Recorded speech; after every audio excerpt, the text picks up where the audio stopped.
మీరు మొన్న chief engineer చెప్తుంటే ఏం చెప్పాడు, స్టెబిలైజేషన్ అన్నాడు. అదనపు నీటి సరఫరా ఒక 1 lakh ఎకరికి ఇచ్చామన్నాడు. మరి వాళ్ళు చెప్పింది 16-17 లక్షలకు అదనపు ఇది ఇచ్చామన్నారు, నీరు ఇచ్చామన్నారు. అది కానీ అక్కడ చెప్పింది 1 lakh acresకే. సో అంత 1 lakh acresకి మీరు ఒక 1 lakh crores ఖర్చు పెడతారా? అంత అవసరం అనేది క్వశ్చన్ వస్తుంది కదా. సో అది అన్ప్రొడక్టివ్ అసెట్ ఏమో అనిపించింది. అంటే 10 ఏళ్ళు వర్షాలు పడుతున్న తర్వాత చెరువులు ఇవన్నీ వాళ్ళ స్కీమే కదా, మిషన్ కాకతీయ. అన్ని చెరువులు పూడికలు తీసి అన్ని నిండే, జలాశయాలని పూర్తిగా నిండుకుండలా ఉన్నాయి ప్రతి 10 ఏళ్ళకు కూడా, ఎప్పుడు అతి వర్షమే. కాబట్టి కాళేశ్వరం లిఫ్ట్ చేయాల్సిన అవసరం లేనప్పుడు 5-6 ఏళ్ళు కాళేశ్వరం కంప్లీట్ అయ్యి వాళ్ళే చెప్పుకున్న ప్రకారంగా ఇనాగరేషన్ అయితే ఈరోజు 1,00,000 కోట్లు 5 సంవత్సరాల పాటు మీకు అవసరం రాకపోతే అది అన్ప్రొడక్టివ్ అవుద్దా, ప్రొడక్టివ్ అవుద్దా? అదొకటి. తర్వాత విద్యుత్ వాడి దాన్ని లిఫ్ట్ చేసేటువంటి వ్యయాన్ని ఒక రఫ్ అంచనా 25,000 to 30,000 per acre అన్నారు.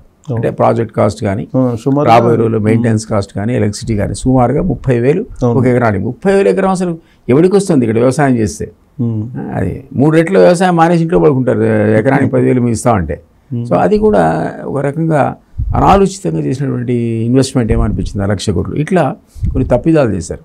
సో ఈ అవినీతితో పాటు నిజాం తరహా పాలనతో పాటు ఈ రకమైనటువంటి అన్ప్రొడక్టివ్ అసెట్స్ మీద ఇన్వెస్ట్మెంట్ పెట్టడం కూడా ఈ రాష్ట్రాన్ని మిగులు రాష్ట్రం నుంచి అది అప్పుల ఊబిలోకి నెట్టి వేసింది. ఇప్పుడు ఆల్ ఇంటెలిజెన్స్ చెప్పారు, ఆల్ ఇంటెలెక్చువల్స్, ఇంజనీర్స్ చెప్పారు, ఆకునూరి మురళి లాంటి వాడు బయటకు వచ్చి చెప్పాడు, ఎవరు జయప్రకాష్ నారాయణ లాంటి వాడు చెప్పాడు, ఇది తప్పు, ఇది రఫ్ అంచనాతో ఇది 25,000 30,000 అయినా ఇది కరెక్ట్ కాదు, వైబుల్ కాదని పాపం అంతా కూడా చెప్తున్నారు, ఎవరు పట్టించుకోలేదు. బట్ కోటి రత్నాల మాగాణం చేయాలని చెప్పి ఆయన అనేటువంటి సంకల్పం, ఆ సంకల్పంలో ఎంత సక్సెస్ అయ్యాడో మొన్న INC చెప్తే 1,00,000 ఎకరాలు అన్నాడు ఆయన, దాని ద్వారా వచ్చింది. మిగిలింది ఆల్రెడీ ఉంది, ఆయకట్టు దాన్ని స్టెబిలైజ్ చేశారు. సార్ ఇప్పుడు దాని మీద జ్యుడిషియల్ ఎంక్వైరీ చేస్తానని చెప్పి కాంగ్రెస్ పార్టీ అంటుంది. అసలు న్యాయం జరుగుతుందా జ్యుడిషియల్ ఎంక్వైరీ చేస్తే? మీరు చాలా ఈ అడ్మినిస్ట్రేషన్ వ్యవహారంలో చాలా సీనియర్ కదా. నేను అంటే నాకున్న అనుభవంతో I'm sorry to say that judicial enquiry నేను తప్పుపట్టను. సిట్టింగ్ జడ్జితో విచారణ అంటే ముందు అసలు చీఫ్ జస్టిస్ ఒప్పుకోవాలి. ఓకే, ఆ చీఫ్ జస్టిస్ మీకు అతన్ని స్పేర్ చేయాలి. వాళ్ళే ఓవర్ బర్డెన్ ఉన్నారు, వాళ్ళు సిట్టింగ్ జడ్జి ఇవ్వరు మీకు. సహజంగా ఏం జరుగుతుందంటే వాళ్ళు మీకు రిటైర్డ్ జడ్జిల లిస్ట్ పంపుతారు, ఒక ప్యానల్ పంపుతారు, ఇందులోంచి ఎంచుకోమంటారు. సో అక్కడి నుంచి మొదలైతే చాలా సందర్భాల్లో మీకు టర్మ్స్ ఆఫ్ రెఫరెన్స్ ఇస్తారు. 6 నెలలు అంటారు, ఆయన మళ్ళీ 6 నెలలు ఇది కాదు మాకు ఇంకో 1 year ఎక్స్ట్రా ఇవ్వండి అంటాడు, మళ్ళీ 1 year ఉంటారు. లిబ్రహాన్ కమిషన్ మీకు జ్ఞాపకం ఉంటే ఎప్పుడు ఉంది, చాలా కమిషన్ ఎంక్వైరీ నడిచింది, అది లిబ్రహాన్ కమిషన్. అట్లా మనం ఇన్నేళ్ళు జరుగుతుందని అనను, కానీ ఇప్పుడు దాంట్లో డిలేకి ఆస్కారం ఉంది. తర్వాత ఆ ఫైండింగ్స్ వచ్చిన తర్వాత ప్రభుత్వం మారింది అనుకుందాం, అసలు దాన్ని పట్టించుకోరు. అంతే కదా, అది ఆల్మోస్ట్ ఇంకా 10 ఏళ్ల తర్వాత రిపోర్ట్ ఇస్తే మనం ఇదే కాంగ్రెస్ ఉండాలనే రూల్ కూడా లేదు కదా. ఉంటే బహుశా అప్పుడు ఏమైనా యాక్షన్ తీసుకుంటారేమో. ఎప్పుడప్పటికి వచ్చే జస్టిస్ ఏంటి అసలు ఎవరు జ్ఞాపకం ఉంటుంది? బోఫోర్ స్కామ్ అన్నారు, బోఫోర్ ఇప్పుడు 5 కోట్లకు పెద్ద గందరగోళం, అది ఏం జరిగిందో మనం చూసాం, జరిగింది ఏం లేదు. ఇప్పుడు మొన్న దానా స్కామ్ చూసాం, 20 ఏళ్ల తర్వాత పాప ఆయన జైలుకు పోయాడు, 20 years తర్వాత. 30 years తర్వాత సుఖరాం పోయాడు జైలుకి, 30 years తర్వాత. మన జ్ఞాపకం కూడా లేదు ఎందుకు పోయాడు ఆయన. ఆయన మన మొదటి స్పెక్ట్రమ్ స్కామ్ మన దేశంలో ఆయన పోయాడు, మన కాంగ్రెస్ వాడే, కానీ ఆయన 92 yearsకి పోయాడు. 92 yearsకి జైలు పోయి 6 నెలలు చచ్చిపోయాడు, ఏదో ఆరోగ్యం బాగాలేక జైలు పోయినాక. ఏంటంటే అది justice most of the time it is delayed. I don't know why. ఎందుకంటే ఛానల్స్ ఉంటాయి, మీరు లోయర్ కోర్టు మీకు పనిష్మెంట్ ఇచ్చినాక మీకు అప్పీల్ ఉంటుంది, ఆ తర్వాత హైకోర్టు ఉంటుంది, హైకోర్టు సుప్రీం కోర్టు ఉంటుంది, ఇవన్నీ మనకి రకరకాల ప్రొవిజన్స్ ఉండి ఇవన్నీ ఎగ్జాస్ట్ అయ్యేవారు. మీరు ఏదైనా ఫాస్ట్ ట్రాక్ కోర్టు ఏర్పాటు చేస్తే తప్ప ఈ 1 year 2 yearsలో జస్టిస్ జరుగుతుంది మీరు ఎక్స్పెక్ట్ చేయలేదు. మీ టర్మ్ లోపల మీకు కావాలని న్యాయం కావాలనుకుంటే, సత్వరంగా జస్టిస్ జరగాలనుకుంటే మీరు ఫాస్ట్ ట్రాక్ కోర్టు ఏర్పాటు చేయాలి.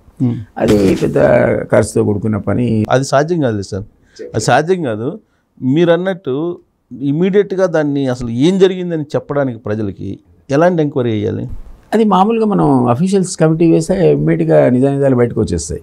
అది చెప్పినాక మీరు యాక్షన్ తర్వాతంగా దేవుడు, కానీ ముందు మన వైట్ పేపర్ లాగా అధికార మార్పిడి జరగగానే వైట్ పేపర్తో మీకు బయటకు వచ్చింది కదా నిజమైన అప్పులు ఎన్నో అప్పులు వచ్చినాయి, కానీ కాళేశ్వరం రాలేదు కదా ఇప్పటి వరకు కూడా. కాళేశ్వరం రాలేదు, కాళేశ్వరం వాళ్ళు అది కూడా తప్పు అయినది వాళ్ళు కమిటీ వచ్చింది కదండి, దాని టెక్నికల్ అవును సెంట్రల్ డ్యామ్ సేఫ్టీ అథారిటీ వచ్చింది, అథారిటీ వచ్చి 48 hours తెలిసారు రకరకాల. వీళ్ళు ఇన్పుట్స్ ఇవ్వలేదని చెప్పారు, వాళ్ళు 25 ఇన్పుట్స్ అడిగితే వీళ్ళు ఇచ్చింది 10 5 ఇచ్చారు అని చెప్తున్నారు. వాళ్ళు ఏదో చెప్పారు వెళ్ళిపోయారు. సో యాక్చువల్స్ కావాలంటే కూడా ఈ మన టెక్నికల్గా అధికారులతో వేస్తే మచ్ ఫాస్టర్ రిప్లై వస్తుంది. దాన్ని ఏం చేస్తారు ఏం చేయరు, దాన్ని వాడుకుంటామా వాడుకోమా, రేపొద్దున మన కుంగిన పిల్లలు రిపేర్ చేస్తామా లేదా, దానికి ఎంత కాస్ట్ అవుతుంది ఇదంతా కూడా ఒక అంచనా రావడానికి నాకు తెలిసి మినిమం ఒక 2-3 months టైం పడుతుంది వాళ్ళకి. సో విజిలెన్స్ ప్రాసెస్ స్టార్ట్ చేశారు కదా, దాంట్లో భాగమేనా అధికారిక ఎంక్వైరీ? అది కూడా అదిలో భాగమే. దాంట్లో ఒక ఫాస్టర్ రిజల్ట్ ఉంటుంది. అధికారులు కాబట్టి టైం అవుట్ ప్రోగ్రామ్ వెళ్తారు. బస్ మీరు కమిషన్ వేస్తే ఇట్ విల్ బి డిలేడ్. ఎందుకంటే వాళ్ళు రకరకాల యాంగిల్స్తో చేస్తారు. నేను అందుకే చాలా మంది ఏమనుకుంటున్నారంటే రాహుల్ గాంధీ చెప్పారు కదా, రాహుల్ గాంధీ చెప్పారు, ఈయన పిసిసి అధ్యక్షుడు రేవంత్ రెడ్డి చెప్పారు, ఏం చెప్పారు, మేము మొత్తం 1,00,000 కోట్లు 30,000 ఎకరాలు ఆక్రమించారు హైదరాబాద్ చుట్టూ, ఇదంతా తీసేసి మేము తెలంగాణ ప్రజలకు పంచుతామని చెప్పారు. ఆశపడ్డారు చాలామంది. అందుకు మీ దగ్గర నుంచి క్లారిటీ ఇద్దామని. Don't believe, I'm sorry, CM స్థాయి వ్యక్తి చెప్పిన తర్వాత నేను దాన్ని కౌంటర్ చేయకూడదు. కానీ అంత ఈజీ అని అయితే అనుకున్నాను, అంత ఈజీ. ఎందుకంటే ప్రతి దగ్గర ప్రతి వాడికి కూడా ఒక వెసులుబాటు మళ్ళీ కోర్టే కదండి. మీరు యాక్షన్ మొదలుపెట్టానే కోర్టుకు పోతారు, స్టే తీసుకొస్తారు. ఎన్ని చూడట్లేదు మనం.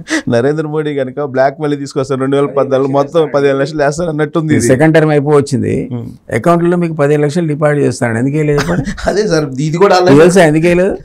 అసలు గుజరాత్ ముఖ్యమంత్రి ఉన్నాడు, కేంద్రంలో మంత్రి లేడు, ఆయన తెలియదు కూడా తెలియదు సిస్టమ్ ఏంటో. యాక్చువల్లీ ప్రతి కంట్రీకి బైలాటరీ అరేంజ్మెంట్ ఉంటుంది. అవును, ఆ దేశానికి మన దేశానికి. సపోజ్ మీరు వీసా అవసరం లేదు మీరు రావడానికి అనుకోండి, వాడు కూడా మీరు వీసా అవసరం లేదు మా దేశానికి వచ్చేయండి అంటాడు. ఆ అరేంజ్మెంట్లో ఏంటంటే మీరు బ్యాంక్ అకౌంట్లో ఉన్నటువంటి సీక్రెట్స్ ఈయనతో షేర్ చేసుకునే ప్రొవిజన్ లేదు స్విట్జర్లాండ్తో అప్పటి వరకు. కొత్తగా అడిగారు మీరు, కొత్త అడిగితే ఏం చేస్తాడు, ప్రాస్పెక్టివ్. ఇవాళ నుంచి జరిగే అగ్రిమెంట్ ఎవడైనా మీ ఓడి తీసుకొచ్చి డబ్బులు పెడితే నీకు చెప్తా, మా వాడు ఎవడన్నా నీ దగ్గర పెడితే నాకు చెప్పాలి, బయలాటరీ అరేంజ్మెంట్ అనమాట. అది కొత్తగా ఏర్పడదు. అంటే ఆయన ఫస్ట్ టైం అధికారంలోకి వచ్చినాక చేసుకున్నాడు అగ్రిమెంట్. అప్పటికి ఏం జరిగింది, నెక్స్ట్ ఆ తర్వాత ఇన్వెస్ట్మెంట్ మానేసారు పెట్టడం. కొత్త డీటెయిల్ మనకెందుకు, మనకు కావాల్సింది పాత డీటెయిల్స్. ఆ కారణం చేత అది లిస్ట్ దొరకలేదు ఆయనకి banks, because there is system. But ఇది కొన్ని ఎకానమీస్ ఇట్లాంటి బ్లాక్ మనీ మీద థ్రైవ్ అవుతాయి. థాయిలాండ్ కావచ్చు, నేపాల్ కావచ్చు. నేపాల్ వాడి ఇన్కమ్ ఏంటి, టూరిస్ట్ ఇన్కమ్.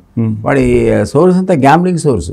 అది మీకు నెవడా ఉంది అమెరికాలో, ఫేమస్ ఉంది అది గ్యాంబ్లింగ్ సెంటర్, క్యాసినోస్ అవి ఉంటాయి. ఆ రాష్ట్రం యొక్క ఎకానమీ మీద దాని మీద సర్వ్ అయింది. మరి అది మంచి చెడు అంటే మొత్తం చెడు అంట, మన దగ్గర బ్యాన్ పెట్టింది. గోవాలో కూడా అంతే కదా, గోవా అంతే. గోవాలో లిబరలైజ్డ్ క్యాసినోస్ ఉంటాయి. That is their main income. మీరు అది వద్దురా బాబు తప్పు అని మీరు మళ్ళీ అనుకొని మానేస్తే అది కొలాప్స్ అయింది, దేశం కొలాప్స్ అయింది. ఇప్పుడు స్విట్జర్లాండ్కి మనకు బయలాటరల్ అరేంజ్మెంట్ ఉంది కాబట్టి ఈ నల్లధనాన్ని దాచుకునేవాడు ఆ దేశాన్ని వదిలిపెట్టి థాయిలాండ్ ఇట్లాంటి దేశాలు, మారిషస్ లాంటి దేశాలకు పోతున్నారు. ఎందుకంటే వాళ్ళతో ఇండియాకు మళ్ళీ అగ్రిమెంట్ లేదు. సో మీరు అక్కడ అడిగితే బ్యాంక్ ఇవ్వదు. దట్ ఈస్ సీక్రెట్ అంటది. వాడి బ్యాంకింగ్ వ్యవస్థ, దేశ ఎకానమీ దాని మీద ఆధారపడుతుంది. ఆ రకంగా చెప్పడం చాలా సులభం. మోడీ గారి తర్వాత అర్థమైంది, అరే బయలాటరల్ అరేంజ్మెంట్ మనకు లేదు, ఇది అయ్యే పని కాదని. సో మోడీ గారికి ఆ రోజు అవగాహన లేకుండా చేసినట్టే ఇప్పుడు అవగాహనతో చేసినట్ట ఇది ఇలాంటిది. అంటే నేను అనుకోవడం రాహుల్ గాంధీకి నెంబర్ 1 ఏమవుతుందంటే మీరు అన్నట్టు రేవంత్ రెడ్డి అన్నట్టు ఇట్లాంటి ఫర్దర్గా జరగకుండా అడ్డుకట్ట.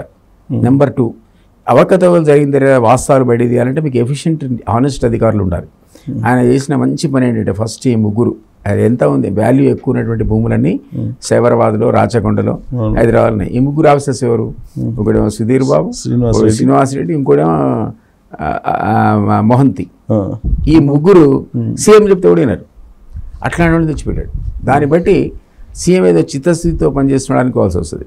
పోలీసు చాలా కీలకం. సో నిజ నిర్ధారణకు ఎక్కువ శాతం శక్తి వాడగలిగి నిజాన్ని తొందరగా బయటగలిగే వ్యక్తులు పోలీసులే. వాళ్ళ ముగ్గురు అధికారులు కూడా ఖతర్నాక్ అధికారులు పెట్టాడు. అవుట్పుట్స్ కూడా కనిపిస్తున్నాయి కొంచెం కొంచెం కనపడుతుంది. ఎవరిదో ఒక ఐపీఎస్ ఆఫీసర్ వాళ్ళ అబ్బాయిని పట్టుకున్నారు. అట్లా వాళ్ళు ముగ్గురు హానెస్ట్ స్ట్రైట్ ఫార్వర్డ్ ఆఫీసర్స్. అంతకుముందు లూప్ లైన్లో పెట్టారు వాళ్ళని. వీటి చెప్తే వినాలని పక్కకు పడేసి వాళ్ళని పట్టుకొచ్చి పెట్టాడంటేనే అందులో క్రూషియల్ ప్లేస్లో పెట్టాడు ముగ్గురిని. దీని అర్థం ఏంటంటే ఆయనకి ఏదో చిత్తశుద్ధితో విషయాలంటూ బయట తెచ్చేట ఆలోచనతో ఉన్నాడని. శివనాథ్ రెడ్డి కూడా అంతేనా? మరి శివధర్ రెడ్డి ఇంటెలిజెన్స్ ఆయన పక్కకు పెట్టారు. ఆయన కూడా అన్బయాస్డ్ వ్యూస్ ఇస్తాడు ఎప్పుడైనా, చాలా అన్బయాస్డ్. ఆయన అవసరం లేకపోయాడు వాళ్ళకి. ఇట్లాంటి ఆనెస్ట్ ఉన్నాడు మాకెందుకని పక్కకు పెట్టారు. శివధర్ రెడ్డిని పట్టుకొచ్చారు. ఇప్పుడు ఇన్పుట్స్ శివధర్ ఎట్లా ఇస్తాడు, అన్బయాస్డ్ ఉంటాయి, వాస్తవాలు ఉంటాయి కాబట్టి అతనికి కూడా ఎలివేషన్ జరిగింది. రవి గుప్తా కూడా ఎలక్షన్ కమిషన్ పెట్టింది డీజీగా, అతను కూడా లూప్ లైన్లో పెట్టారు. అతను ఏసీబీ డైరెక్ట్ జనరల్గా ఉన్నాడు. Honest man, straight forward man. అంటే తనకంటూ సెల్ఫ్ ఇంట్రెస్ట్ లేదు ఆయనకి. అట్లాంటి వాళ్ళు తీసుకొచ్చి డీగా కొనసాగిస్తున్నారు. దీన్ని బట్టి మనకు ఇండికేషన్ ఏంటంటే మొదటిదిగా ఉన్నది మన కన్సర్న్ ఎప్పుడు లా అండ్ ఆర్డర్, పోలీసే. ఈ పోలీసులకు సంబంధించిన జీవోలు మాత్రం 3 బ్రహ్మాండంగా ఇచ్చాడు ఆయన, నేను అనుకుంటున్నాను. అంటే నాకు కూడా హోంశాఖ పిఎస్గా మీకు చేశారు కాబట్టి మీకు అనుభవం ఉంటుంది అడ్మినిస్ట్రేషన్. అనుకున్నా అబ్బా పర్వాలేదని. అంజనీ కుమార్ కన్నా బెటర్ ఆఫీసర్స్ సార్ వీళ్ళు. డెఫినెట్లీ ముగ్గురు కూడా టాప్ ఆఫీసర్స్, 5 కూడా నేను పేరు 5 కూడా. అంజనీ కుమార్ క్యాడర్ కొంత అక్కడ ముగ్గురు వెళ్ళారు సార్ అప్పుడు రేవంత్ రెడ్డి దగ్గరికి. ఆ రోజు అంజనీ కుమార్, తర్వాత మహేష్ భగవత్ అనుకుంటా. అవును, వాళ్ళని లూప్ లైన్ వేసాడు కదా, లూప్ లైన్ వేసాడు వాళ్ళని. లూప్ లైన్ వేశారు బికాస్ ఆఫ్ రేవంత్ రెడ్డి కదా పాపం. ఇదే కానీ వాళ్ళు అత్యుత్సాహం ప్రదర్శించే ఎలక్షన్ కమిషన్ అయింది దెబ్బ. ఆయన దాన్ని వదిలే దాన్ని రెక్టిఫై కూడా చేయలే, కలిసినంత మాత్రాన వాళ్ళకి ఏం పెద్దపీట వేయలే ఆయన. సో కొంత ఆ దృక్పథం కనపడుతుంది మనకు, కాస్త కూస్తో నిజాయితీగా పనిచేయాలన్నటువంటి ఆలోచన మంచిది. అంటే ఇప్పుడు గతం అంటారా? అంటే అట్లా అని కాదు, వాస్తవాలు ఈ వీళ్ళు పట్టుకొస్తారు ఈ ఆఫీసర్లు. ఎవరైనా కంప్లైంట్ చేసినా ఇట్లాంటి విచారణ బయటకు వచ్చినా అతి త్వరగా వీళ్ళు మొత్తం విషయాలన్నీ కూడా బయటకు తీసుకొస్తారు.